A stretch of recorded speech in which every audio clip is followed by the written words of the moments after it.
और इसी बीच बड़ी खबर आपको रायपुर से बता दें, छत्तीसगढ़ विधानसभा का शीतकालीन सत्र विधानसभा की कार्यवाही अनिश्चितकाल के लिए स्थगित कर दी गई है। तीसरे दिन ही सदन अनिश्चितकाल के लिए स्थगित हुआ है। विधानसभा में सभी संशोधित विधेयक पारित हुए हैं। सदन में सभी 5 संशोधित विधेयक जो हैं पास हुए हैं। बीजेपी विधायकों की अनुपस्थिति में पास हुए हैं सारे विधेयक।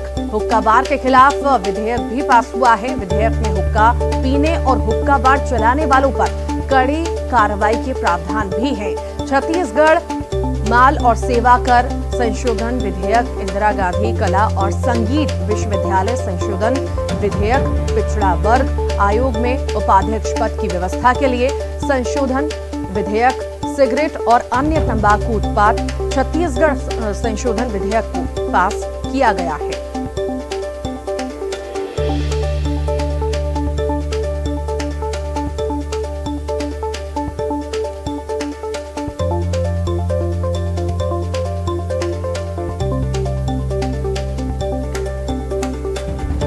बता दें आपको, छत्तीसगढ़ विधानसभा का शीतकालीन सत्र विधानसभा की कार्यवाही अनिश्चितकाल के लिए स्थगित कर दी गई है। तीसरे दिन ही सदन अनिश्चितकाल के लिए स्थगित कर दिया गया। विधानसभा में सभी संशोधित विधेयक पारित हुए हैं। और इसी पर अधिक जानकारी के लिए युगल तिवारी हमारे साथ जुड़ गए हैं फोन लाइन पर। युगल, अनिश्चितकाल के लिए स्थगित कर दिया गया है सदन और कई सारे विधेयक भी पास हो गए हैं। ये तो देखिए, आज सदन हंगामेदार रहा और जिस तरह से विपक्ष ने रेडी टू ईट के मुद्दे को उठाने की कोशिश की, लेकिन जब वहां पर स्थगन प्रस्ताव लाया गया था उस पर चर्चा के लिए सहमति भी बनी, लेकिन विपक्ष अचानक जो सदन से वॉकआउट कर चला गया और बाकी के जो सदन की जो कार्यवाही थी उसमें हिस्सा नहीं लिया है। और आज मुख्यमंत्री सहित जो अन्य मंत्री हैं उन्होंने भी जो है 5 जो विधेयक हैं वो वहां पे पटल पे रखा था, उसे जो पारित कर लिया गया है। हुक्का बार के विरुद्ध प्रभाव जो कार्रवाई है उसको लेकर के विधेयक है वो पास किया गया। इसके साथ ही साथ वाणिज्य कर विभाग द्वारा छत्तीसगढ़ माल सेवा और संशोधन के विधेयक है वो लाया गया, उसे भी पास किया गया है। आबकारी विभाग के द्वारा सिगरेट और अन्य तंबाकू उत्पादन है छत्तीसगढ़ संशोधन विधेयक है उसे भी पास किया गया है। 5 विधेयक है वो पास किए गए हैं। और मुख्यमंत्री भूपेश बघेल ने बड़ा एक बयान जारी भी किया है। उन्होंने कहा है कि भाजपा अब सदन के माध्यम से भी उन्होंने जो तीखे हमले जो है विपक्ष पर कहा है और कहा है कि भाजपा है वो अब माफी जीवी है, क्योंकि जब किसानों का आंदोलन चल रहा था तो उसे जो है आंदोलन जीवी कहा जाता है और माफी मांग रही है भाजपा, तो वो माफी जीवी है। जी चलिए, बहुत शुक्रिया योगेश।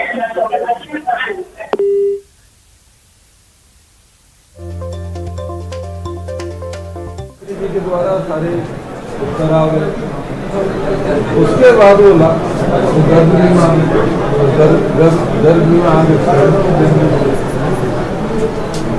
बहुत होता निर्गमन करके, लेकिन विपक्ष का अपना निर्णय है, कल ही सदन ला सकते, लेकिन नहीं है।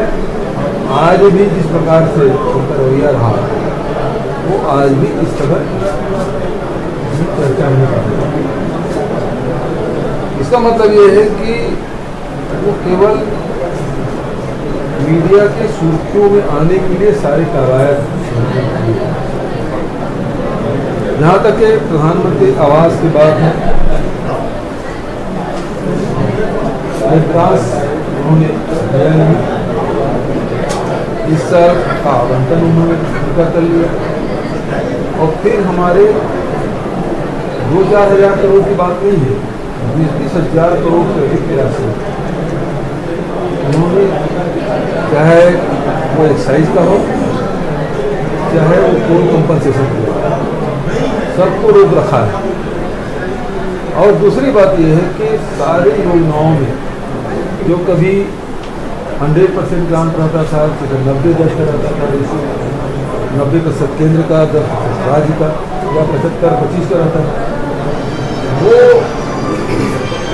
खत्म करके अब सारी योजनाएं या तो 60-40 दे या 50-50। विकास योजना तो ऐसे कि केंद्र सरकार केवल 25% देगी, राज्य सरकार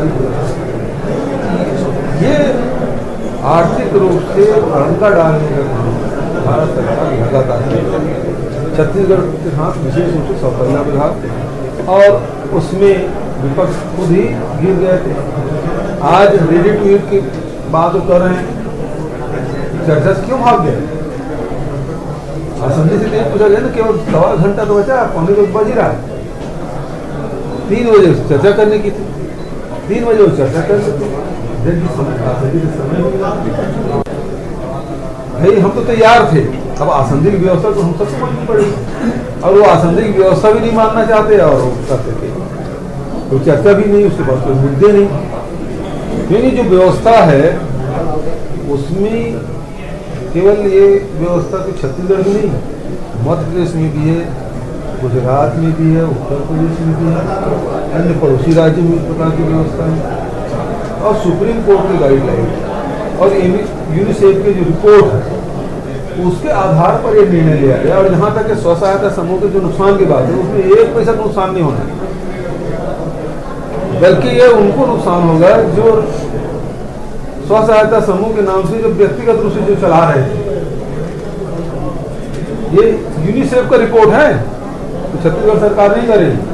ये नाम तो ले रहे हैं स्व सहायता समूह, लेकिन चला कोई व्यक्ति रहा तो उसका लाभ उन महिलाओं को मिल नहीं रहा है, वो मजदूरी के रूप में काम कर रहे हैं। ये रिपोर्ट यूनिसेफ की है और सुप्रीम कोर्ट की जो गाइडलाइन है उसमें स्पष्ट है सारी बात। अब पिछले सरकार, अब ये आदेश पिछले सरकार के, ये जो पंजरी जो रायगढ़ का बना है वो मध्य प्रदेश के समय बना है और बंटवारा में हमको मिला। आधुनिक सारी मशीनें हैं। तो सुप्रीम कोर्ट की गाइडलाइन इसलिए पारित की गई क्योंकि उसमें कमीशन मिलता था और उस कमीशन खोरी के चलते पिछली सरकार ने निर्णय नहीं लिया था। इसमें स्व सहायता समूह के बहनों को कोई नुकसान नहीं होगा। मैं स्पष्ट रूप से कह रहा हूँ, जो राशि पहले मिलती थी वो राशि ट्रांसपोर्टिंग के नाम से उनको दिया जाएगा। जो 1500-1000 रुपया जो मिलता था वो मिलेगा ही, नुकसान कमीशन खोरों के। दूसरा अनुपूरक बजट पारित हुआ, क्या अनुपूरक बजट में देखिए तीसरी जो लहर आ रही है देश में भी, दुनिया के बहुत सारे देशों में ये जो ओमिक्रॉन है वो पैर पसार चुका है। देश में भी कई राज्यों में उसकी धमक सुनाई दे रही है। तो उसकी तैयारी के लिए सबसे ज़्यादा हम लोगों ने जोर दिया है। ग्रामीण विकास विभाग में भी बजट में है, शहरी क्षेत्र में भी जो आवास है उसको भी बजट में, और जो जल जीवन मिशन के लिए उसमें भी राशि दी गई है। 4 नए जो जिले बने हैं, 16 नए तहसील बने हैं, उसके स्थापना के लिए उसमें व्यवस्था। सर ये प्रवर्धक इसी बात है कि जो लगातार जो 3 काले कानून हैं जिसके बारे में राहुल जी लगातार बोलते रहे, किसान आंदोलन करते रहे, 14 महीने तक आंदोलन चला और तब इनको आंदोलन भी कहते थे। और 14 महीने बाद न केवल काले कानून वापस ले बल्कि माफी भी मांगी। तो ये माफी जीवी है। जब किसान आंदोलन जीवी है और उसको आतंकवादी कहते थे, उसको ठलवा कहते थे, उसको पाकिस्तानी और चीनी समर्थक कहते थे और उनसे माफी मांग ली, तो आप फिर माफी। और इसी